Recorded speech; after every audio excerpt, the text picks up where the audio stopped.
আমার মতন আর কে কে আছে যারা প্রতি রমজানে কেমনে না কেমনে অনেক বেশি ওজন বাড়িয়ে ফেলে?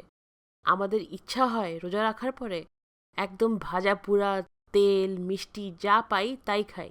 তবে এইবার আমি চেষ্টা করব ওজন বাড়ানোর জায়গায় ওজন কমাতে। আর আমি নিজেকেই মোটিভেট করার জন্য ডিসাইড করেছি যে আমি যা খাবো সেটা রেকর্ড করে আপনাদের সাথে শেয়ার করব। এই ভিডিওটা খুব একটা রেসিপি ভিডিও না, তবে কি খাচ্ছি তা দেখাবো। আমি একটা ড্রিঙ্ক তৈরি করে নিচ্ছি, তার জন্য নিচ্ছি এখানে আমি 1 টেবিল চামচ চিয়া সিডস। আপনাদের কাছে চিয়া সিডস না থাকলে আপনারা তোকমা, যেটা তুকমারিয়া ইউজ করতে পারেন। তার মধ্যে 1 কাপ পানি দিয়ে এটাকে মিশিয়ে রেখে দিতে হবে কিছুক্ষণের জন্য। চিয়া সিডস 20 থেকে 25 মিনিটের মধ্যেই কিন্তু ফুলে ওঠে। আর এই ড্রিঙ্কটাকে আরেকটু হেলদি করার জন্য এটার মধ্যে আপনারা লেবুর রস অ্যাড করতে পারেন। আমি দিয়ে দিব সামান্য কিছু লেবুর রস।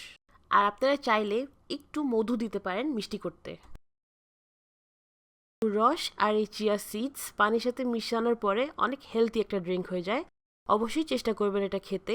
চিয়া সিডস আপনাদের পেটটাকে অনেকক্ষণ ফুল রাখে, প্লাস এটার মধ্যে কিন্তু অনেক হেলথ বেনিফিটস আছে, আপনারা গুগলে একটু সার্চ করে দেখবেন। তাছাড়া সবজি ফল এইগুলিও আপনাদের ডায়েটে ইনভলভ করা খুব ইম্পর্টেন্ট। আজকের রেসিপিটা আমি যেটা বললাম রেসিপি ঠিক না, আজকের ইফতারটা আমি খুব সিম্পল রাখবো। আর আমার ছোলা খেতে খুব ভালো লাগে, তাই ভাবলাম কেননা ছোলার সালাদ বানিয়ে ফেলি। তার জন্য আমি অর্ধেকটা টমেটো আর আমার পছন্দ মতন কিছু সবজি নিয়ে নিচ্ছি, যেমন গাজর। গাজরটা অল্প একটু নিচ্ছি, আর এই গাজরটা নিচ্ছি যেন একটা খুব ভালো টেক্সচার আসে, তাই অল্প একটু গাজর নিয়ে নিলাম। সব কিছু ছোটো ছোটো করে কেটে নিতে হবে, যেমন গাজর, শসা, পেঁয়াজ, ধনেপাতা। যেহেতু বাসায় শুধু আমি আর আদিয়ান, আর আদিয়ান তো রোজা রাখে না, তাই সব কিছু আমি একজনের পরিমাণই দেখাচ্ছি। এইসব সালাদের আইটেম আমি মিশিয়ে নিব। আর আমি আজকে ঝাল অ্যাভয়েড করছি, এতক্ষণ রোজা রাখার পরে ঝাল খেতে ইচ্ছা করছে না। তবে আপনারা চাইলে কাঁচামরিচ ইউজ করতে পারেন। আমি এখানে কিছু কালো বুট, মানে কালো চানা যেটা ছোলা আমাদের, সেটা আগে থেকেই সেদ্ধ করে রেখেছি। এটার মধ্যেই দিয়ে দিচ্ছি সব সালাদটা। আপনারা আপনাদের মন মতন সবজি ইউজ করবেন। যদি কার টমেটো পছন্দ না থাকে টমেটো ওমেট করবেন। যদি কার শসা ভালো না লাগে শসা দিবেন না, যেটা ভালো লাগে সেটাই দিবেন।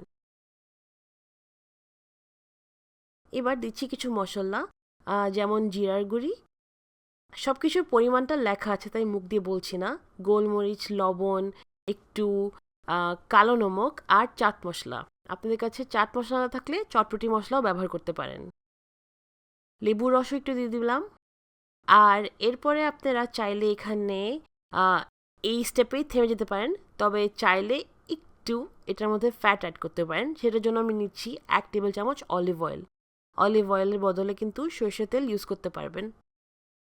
সব কিছু ভালোভাবে মিশিয়ে নিচ্ছি। আর এই সালাদটা কিন্তু খেতে খুবই মজা লাগে। যাদের ছোলা রোজার সময় দরকারি হয়, মানে খেতেই চান, তারা কিন্তু এই রেসিপিটা ইউজ করতে পারেন। এমনিতেও কিন্তু আমরা যখন ছোলা ভুনা বানাই সেটা কিন্তু খুব একটা আনহেলদি না, সেটাও খেতে পারেন, তবে আলু হয়তোবা না দিলে বেটার হয়। আমার ড্রিঙ্কটা দেখেন এখন অনেকটা রেডি হয়ে গেছে, চিয়া সিডসগুলি ফুলে উঠেছে।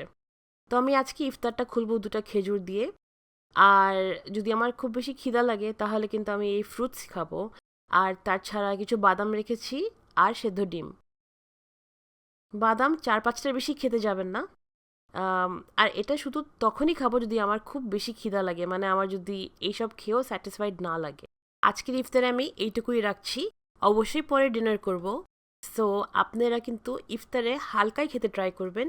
আশা করছি আমার মতন আপনারাও হেলদি খাবেন আর ভালো থাকবেন। Thank you.